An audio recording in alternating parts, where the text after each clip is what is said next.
Bonjour, je vais corriger l'exercice 4 du TD12.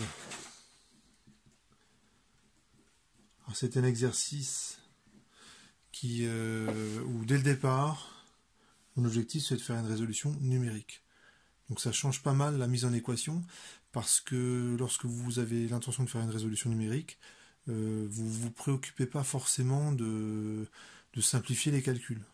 Parce que vous savez que c'est la machine qui va se charger de calculer des cosinus, des arcosinus ou des expressions vraiment horribles. Mais pour la machine, ça pose aucun problème. Elle va faire les calculs sans se poser de questions. Donc ça change quand même la donne lorsqu'on fait la mise en équation. Vous avez donc la tartine. Donc le problème, c'est la tartine qui commence à tomber de la table. Donc imaginons, vous avez une tartine comme ceci. Voilà, donc là, elle est déjà bien en train de tomber, hein, comme je la dessine. Qui est en train de tomber à partir du bord de la table. Le barycentre de la tartine à peu près ici. Et ce que je vais faire, c'est trouver des variables qui décrivent l'état de mon système. Alors les variables que je vais choisir, c'est les xg et yg. Ça va être les coordonnées suivant un repère que je choisis comme ça.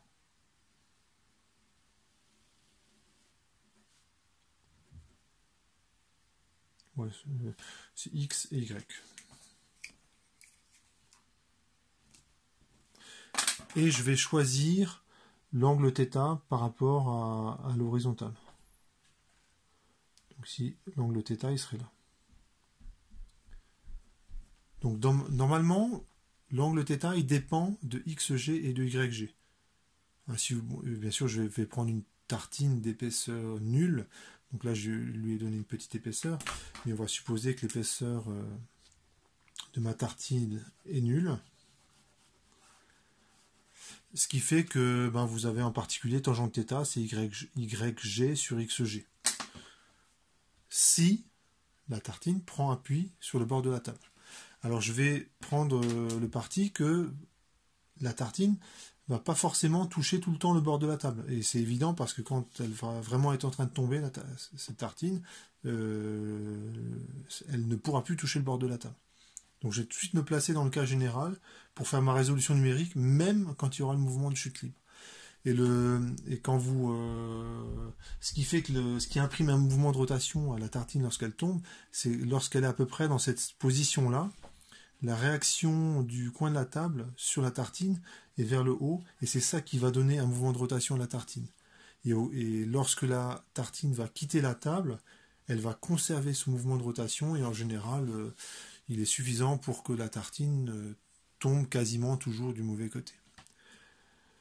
Donc je vais appeler, je vais refaire un schéma. Je vais me placer vraiment dans le cas général. Ma tartine.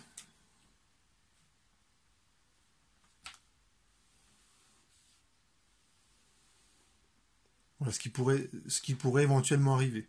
Donc je vais gérer aussi ce cas-là. Donc ça c'est ma tartine. J'ai toujours les mêmes axes et les mêmes angles. Et cette fois-ci,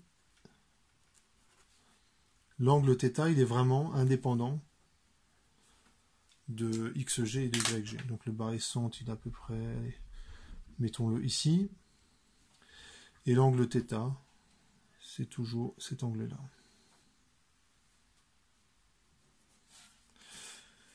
Et j'appelle I le projeté orthogonal de haut sur la tartine. Donc à un moment donné, dans votre programme, il faudra faire un test. La tartine, elle a une certaine longueur, donc il faudra bien vérifier que I, il est encore sur la tartine. Si la tartine, par exemple, elle est ici, évidemment que le point I, il est plus sur la tartine. La tartine n'est plus du tout en contact avec la table.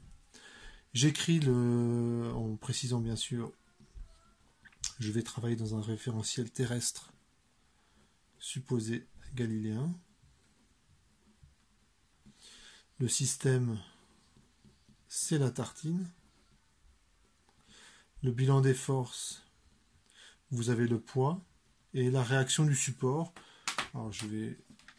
Ici, vous aurez que le poids sur ce schéma-là. Le poids qui s'applique aux barres récentes. Et ici, vous avez la réaction du support que je vais mettre comme ça. Là, ici, il n'y a pas de réaction du support parce qu'il n'y a pas de contact. Donc, il y aura un test à faire dans le programme pour vérifier qu'il y a bien contact. Et le modèle que je vais prendre pour le contact est le suivant. Lorsque le point I est plus bas que le point O, et ben, je vais considérer que j'ai une réaction qui est celle qui est équivalente à un ressort. Ça, c'est pour la réaction qui serait suivant la direction OI. On vous précise également qu'il y a du frottement solide. Donc la réaction tangentielle, lorsqu'il y a glissement, ce qui est a priori le cas, elle va être égale à F fois la réaction normale. Donc la réaction du support, on va dire que c'est lorsqu'il y a contact. Donc il y aura un test à faire. S'il n'y a pas contact, la réaction, elle vaut 0. La réaction, c'est K fois le vecteur IO. Et 0 sinon. Donc par exemple dans ce cas-là, pour bien enfoncer le clou, hein, pour que les notations soient bien claires, vous imaginez, vous avez le bord de la table, et ma tartine, elle passerait comme ceci. Donc dans la simulation, c'est possible ça. Hein. On prend un bord de table élastique, donc on va choisir une raideur qui est relativement importante. Et alors je vais choisir le bord de la table un petit peu plus... voilà. Comme ceci. Ça c'est le point O. Et le point I, il serait ici. Le vecteur IO, il est dans ce sens-là. Je multiplie par K, et donc ça fait bien une réaction normale. Donc ça c'est la réaction normale que j'écris. C'est que c'est suivant. Le vecteur IO, et c'est d'autant plus grand que IO est grand. Et s'il n'y a pas contact, comme dans ce cas-là, ben je mets la réaction normale vaut 0. La réaction tangentielle, ça va être perpendiculaire au vecteur IO. Donc dans votre programme, il faudra en fait, on va utiliser l'angle θ, hein, puisque l'angle θ, on le retrouve ici.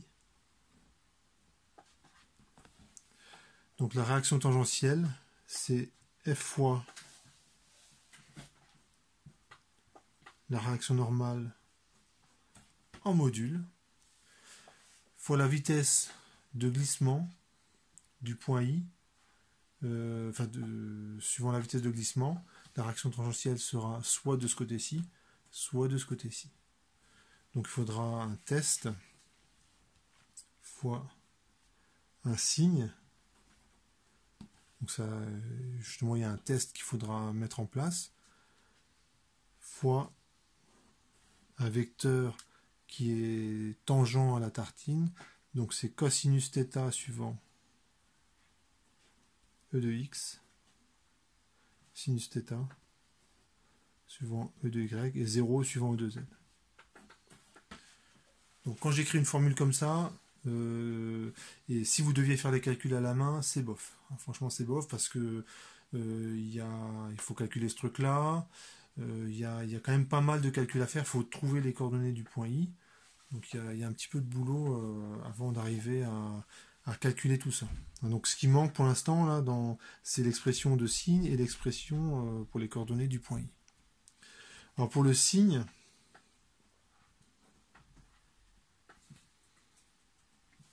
Donc c'est une variable qui vaut plus 1 ou moins 1 si la vitesse de i scalaire un vecteur, ce vecteur-là,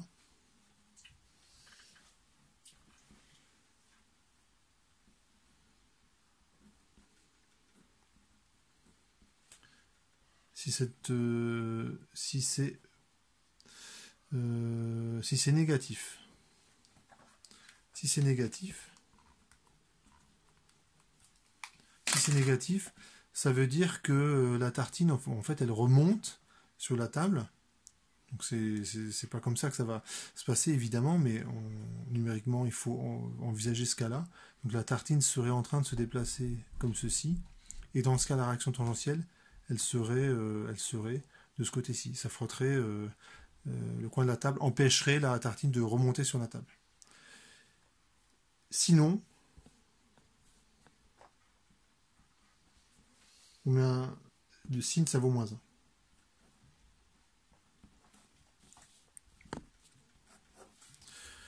Pour déterminer donc il faut que maintenant que je sois capable de calculer la vitesse du point I et aussi les coordonnées du point I. Donc ça fait encore un petit peu de travail. Donc la vitesse du point I, je vais dire que c'est la vitesse du point G plus oméga vectoriel GI. Donc la vitesse du point I, je détaille juste le vecteur oméga. Le vecteur oméga, c'est 0, 0, suivant E de x, θ point, suivant E de z, vectoriel. Le vecteur GI, le vecteur GI, c'est x de i moins xg, yi moins yg, zi moins zg. Suivant ex, uy, ez. Donc si je connais les coordonnées du point I, je suis capable de calculer VI. Maintenant, que valent les coordonnées du point I? Eh bien, je vais simplement utiliser un peu d'analyse vectorielle. Vous avez le point G ici, le point O qui est ici, ça c'est Y, ça c'est X, et vous avez une droite, comme ça, qui fait un angle θ, comme ceci. Donc là, θ il est positif sur cette figure. Et le point I, il est là. Et bien c'est simplement la projection du vecteur GO sur cette droite-là. Donc il suffit simplement, en fait c'est assez facile de trouver les coordonnées du vecteur OI. Donc je devrais plutôt dire c'est la projection du vecteur GO sur un vecteur qui est perpendiculaire à cette droite qui est là. Allez, appelons-la delta. Alors je vais donner les coordonnées d'un vecteur tangent, qui est comme ceci. Un vecteur unitaire, je l'appelle un vecteur normal plutôt, puisqu'il est perpendiculaire à la droite. Et les coordonnées de n, ce serait sinus θ moins cosinus θ. Et 0 suivant E2z. Vous avez compris qu'il ne se passe pas grand chose suivant E2z. Et si vous faites GO, ou plutôt OG scalaire n, et bien ça vous donne cette distance.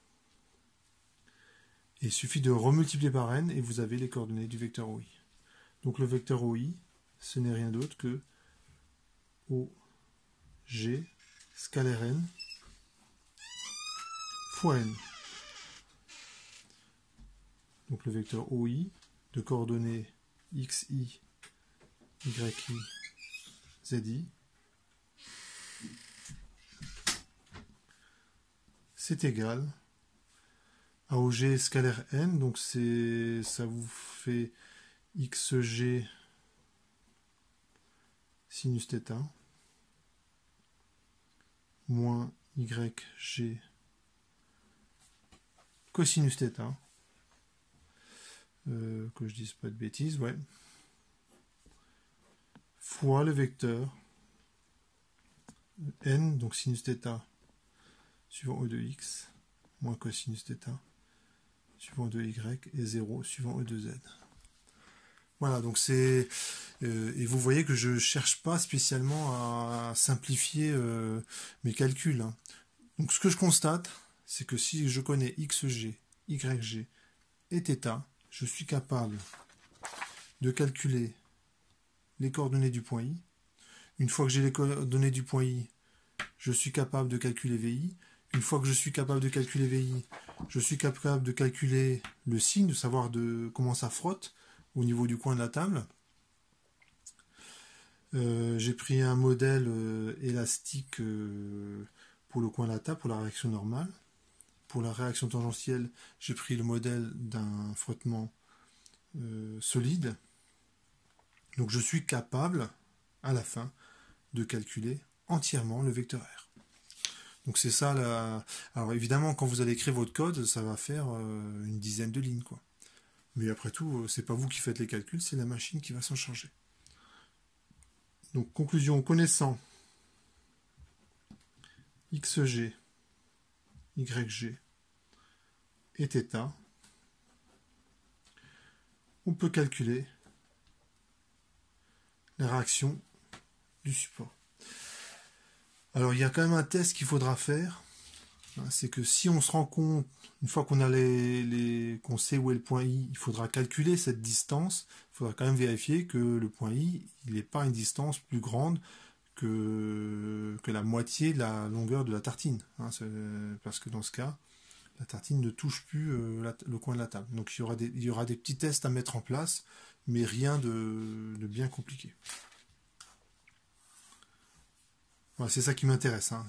Si je connais ces trois coordonnées, je connais R, et je me rends compte que, je dis des bêtises, il faut que je connaisse aussi xg point et yg point, si je veux, et θ point. Donc il faut que je précise.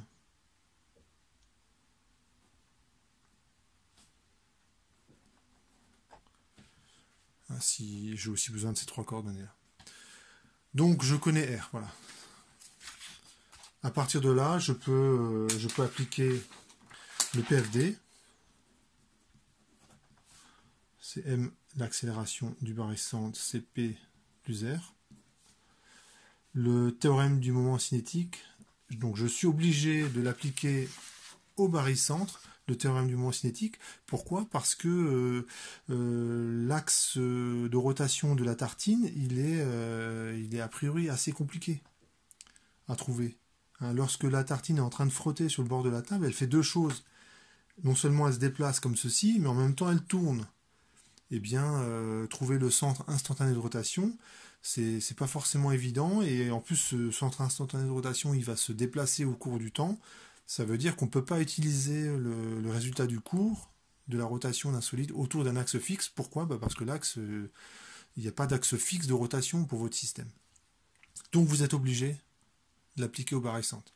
Et c'est ça qui est intéressant dans ce résultat, hein. C'est quand vous l'appliquez au barycentre, ça donne tout simplement ceci. J de G, donc c'est le moment d'inertie par rapport au barycentre, fois θ seconde, égale le moment du poids et de la réaction par rapport au barycentre. Le moment du poids par rapport au barycentre, c'est 0. Hein, le poids s'applique au barycentre, il ne fait pas tourner la tartine. C'est-à-dire que si pendant la chute libre, dès qu'elle a un mouvement de rotation, la tartine, ben elle continue ce mouvement de rotation indéfiniment, jusqu'à ce qu'elle touche le sol, on va dire. Et donc il n'y a que le moment de la réaction du coin de la table, et ça donne ceci. C'est GI vectoriel R, donc comme j'applique le théorème du moment cinétique en G, et ben je pars du point G, je vais jusqu'au point d'application de la réaction du coin de la table, donc c'est GI vectoriel R, et je ne garde que la coordonnée suivant un axe qui est perpendiculaire ici à ma feuille. C'est-à-dire, je sais que ma tartine, elle va tourner comme ça. Et donc, c'est défini, le vecteur rotation, c'est un vecteur qui est perpendiculaire à la feuille. Et quand je détaille ce terme-là, ça donne... ah oui, chose très, très importante. Une fois que j'ai la réaction normale et la réaction tangentielle, il y a une... Ah bah non, c'est bon, je n'ai rien de particulier à faire. Donc le vecteur GI, c'est XI moins XG, YI moins YG, ZI moins ZG, suivant EX, EY, EZ. Donc j'écris suivant EZ, mais en fait ce sera toujours 0. ZI et ZG sont nuls. La réaction, ben, je connais R de X, R de Y et R de Z parce que c'est tout ce que je vous ai montré, c'est ça plus ça, ce que je vous ai montré tout à l'heure. Donc ça c'est connu, scalaire E de Z. Donc si je détaille, ça fait XI moins XG fois R de Y moins YI moins YG fois R de X. Et si je détaille ces équations-là, donc je vais encadrer cette équation-là. Si je détaille ces équations-là, ça fait mxg seconde, ça fait le poids, donc suivant l'axe vertical, suivant l'axe horizontal, il y a le poids, sa projection c'est 0, plus R de X, myg seconde, ça vaut mg. Pourquoi ça vaut mg? Parce que l'axe y, il est descendant comme le poids. Donc quand je projette, ça fait un plus R de y. Bon, j'écris aussi l'équation. Et de toute façon, voilà, je la mets entre parenthèses parce que il se passe rien suivant l'axe des Z. Hein. C'est un problème où les seules variables, en réalité, c'est xg, yg et θ. Et leurs dérivées successives. Donc vous avez ces équations-là. Donc si on fait le bilan de tout ça, si je connais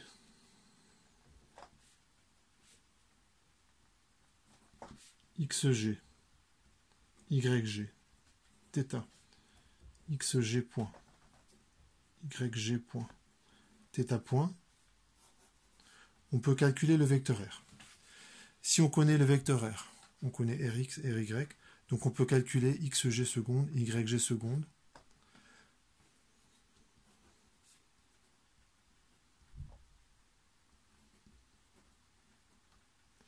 Et à partir de cette équation, on peut calculer θ seconde.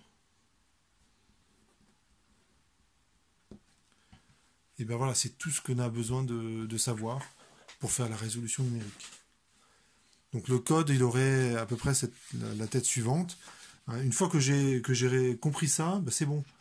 Si je connais ça, ben je connais les dérivées secondes de chacune des variables, et donc je peux en déduire je peux faire le pas suivant dans une méthode de l'air ou de Runge-Kutta si on veut avoir plus de précision. Donc pour le niveau du code, ça va donner ceci. Il faut que je code une fonction f qui prend comme paramètre un vecteur x. Donc le vecteur x, dans mon code, ce sera un tableau. Là, je le mets sous forme de vecteur colonne. C'est xg, yg, xg point, yg point. Donc je choisis, c'est souvent le choix que je fais dans mon code, les variables que je dérive par rapport au temps, je mets un p, θ et θ point. Donc la première chose que je fais, c'est que je récupère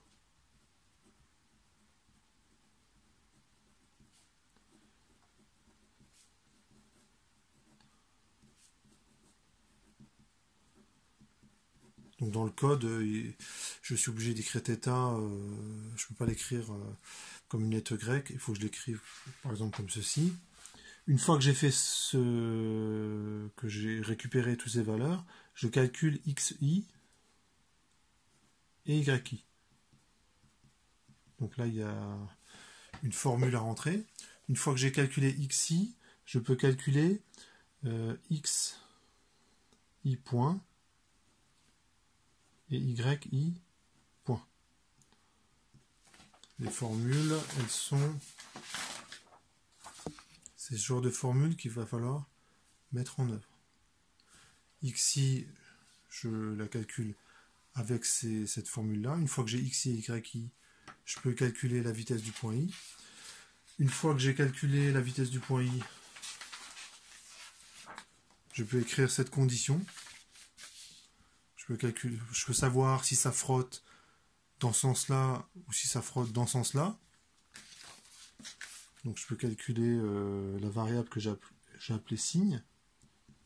Je peux la calculer. Donc je ne détaille pas le code à chaque fois. Une fois que j'ai ça, je peux calculer la réaction normale suivant x, la réaction normale suivant y. Il faudra que j'utilise cette formule-là. Le point O, je connais, c'est 0, 0, ses coordonnées. Le point I, je connais ses coordonnées. K, c'est un paramètre qu'il faudra que j'ajuste. Donc je vais prendre une valeur assez élevée de K. C'est quand même le bord d'une table. Donc c'est pas... c'est assez raide, on va dire. On va le modéliser par un ressort de raideur assez importante. Il ne faudra pas prendre une raideur trop importante, parce que si vous le faites, si vous prenez une raideur trop importante, vous risquez d'avoir des instabilités numériques. Ça veut dire que la réaction normale, elle peut devenir très importante, et en fait, votre tartine, elle va faire n'importe quoi. Elle va se mettre à tourner, enfin, elle va faire des trucs un peu bizarres. Donc, il faudra ajuster correctement la valeur de K. Une fois que j'ai la réaction normale, et bien sûr, je ne l'ai pas marqué, il faudra mettre ici, il faudra mettre un test pour savoir si I appartient encore à la tartine. Donc par exemple, vous calculez la distance GI, si GI est supérieure à la longueur de la tartine, je dis qu'elle a une longueur L sur 2, ben ça veut dire que vous êtes en dehors de la tartine, ne touche plus la table.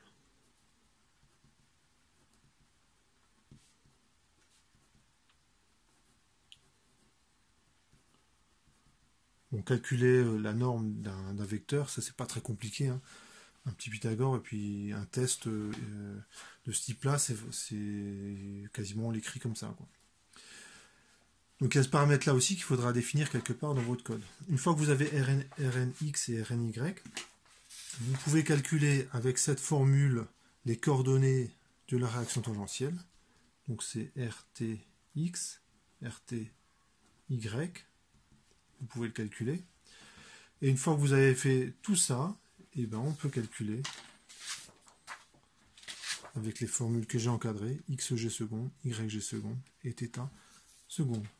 Donc xg point point, donc c'est voilà, la dérivée seconde, je la note comme ça. Je peux calculer yg, la dérivée seconde. Je peux calculer la dérivée seconde de θ avec le théorème du mouvement cinétique. Et une fois que j'ai ces trois valeurs, eh ben, je peux renvoyer le vecteur dérivé de x. Eh ben, le vecteur dérivé de x, ce n'est rien d'autre que xg point, donc xg devient xg point, yg point, xg point point, yg point point, θ point, θ point point. En fait, je dérive chacune des coordonnées.